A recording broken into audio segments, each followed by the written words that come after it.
TFNN. Headline News Update.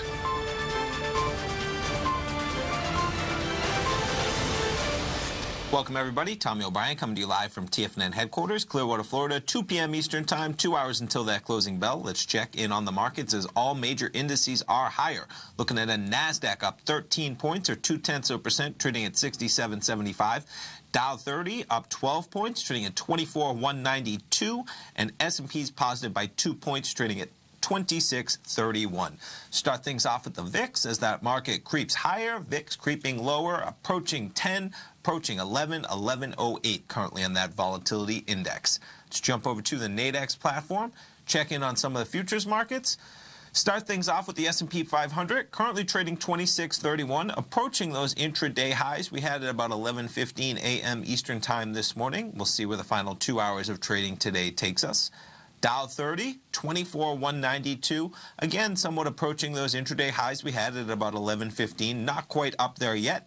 High seems to be right just above 24,220, about 28 points from that level, 24,192 on the Dow 30.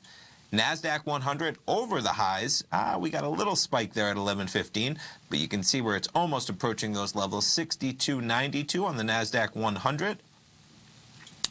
Crude oil, looking at the January contract, we had EIA inventories coming out at 10:30 a.m. Eastern Time. There's that 10:30 bar. You can see a little bit of a volatility spike to the upside before we kind of pull back to the downside.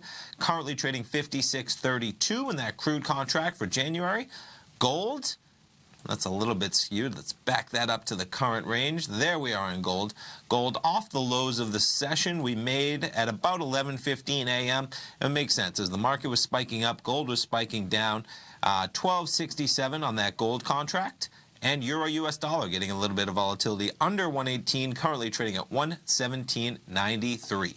Fundamental news out there, you had payrolls this morning coming in at 190,000 versus the estimate of 185. Friday we'll get the government jobs number. Be interesting to see how the market reacts to that, how that number comes in, of course. Then, of course, you're going to have the Fed meeting December 12th and 13th. Decision on rates on the 13th. This may factor into that, and especially may factor into what they say going forward. And the other news out there, Bitcoin past 12,000. We're going to have SIBO futures on Sunday, CME futures December 18th, and of course the Bitcoin market rallying as always. Stay tuned. We got our man David White coming up right now with the Power Trading Hour. Tom O'Brien live from 3 till 5. Have a great afternoon, everybody.